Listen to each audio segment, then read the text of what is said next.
তার কোনো বিকল্প নেই।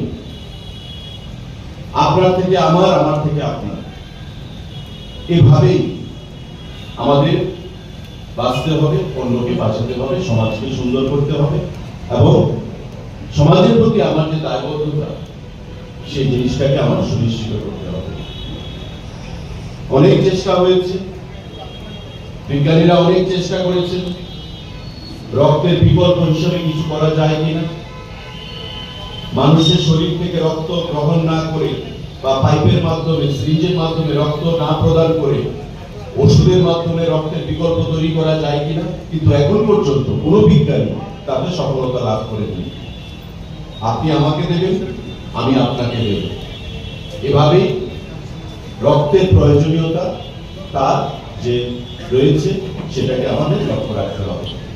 তো আজকেই রক্তদান শিবির ওয়ার্ল্ড ব্লাড ডোনেশন ডেতে পালিত করা হচ্ছে এবং আমার প্রত্যেকটা শ্রমিক ভাইয়ের কাছে আহ্বান থাকবে যে শুধু গাড়ি চালনা নয়, মানুষকে পরিষেবা প্রদান করা নয়, যানবাহনের ক্ষেত্রে আমার সমাজের প্রতি যে দায়বদ্ধতা রয়েছে, মানুষের কল্যাণে যে দায়বদ্ধতা রয়েছে, যেটা স্বামীজি বলেছিলেন যে service to man is service to god. জীবে প্রেম করে যেই জন সেই জন সেবিছে ঈশ্বর, সেই জিনিসটা যদি আমার রক্ষা করতে হয়, মান্যতা দিতে হয়, তবে রক্তদানের থেকে উৎকৃষ্ট কিছু আর হতে পারে না।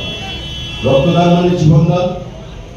যারা আছে এখানে রক্তদান করছেন, এখানে বলাইবাবু আমাকে লিস্ট দেখাচ্ছিলেন যে বাসের থেকে কারা কারা করছেন, জিপ থেকে কারা কারা করছেন। এখানে 100-র উপর ডোনার রক্তদান করবে আজকে এই রক্তদান শিবির থেকে। যারা রক্তদান করছেন তারা কিন্তু জানেন না এই রক্ত কার শরীরে যাবে। এটা কি কোনো শ্রমিকের শরীরে যাবে, না কোনো অফিসারের শরীরে যাবে, না কোনো ডাক্তারের শরীরে যাবে, না কোনো ইঞ্জিনিয়ারের শরীরে যাবে। আমরা কেউ জানি না যে আমার দেওয়া রক্ত কার শরীরে সেটা যাবে। সেটা না জেনেই আমার দায়বদ্ধতা রয়েছে, আমি রক্ত দিয়ে একটা রোগীকে বাঁচাতে পারবো, তাই আমার শরীর থেকে আমি রক্ত প্রদান করছি রক্তদান শিবিরের মাধ্যমে।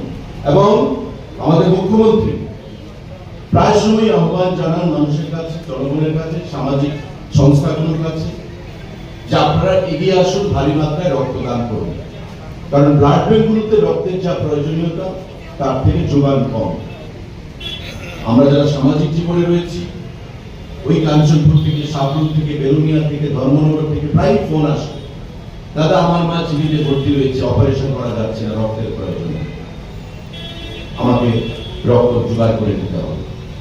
আমরা জোগাড় করে যদি দিতে পারি মনে একটু আনন্দ পাই যে একটা মুমূর্ষু রোগীর পাশে দাঁড়িয়ে তাকে সেবা করার সুযোগ পেয়েছি।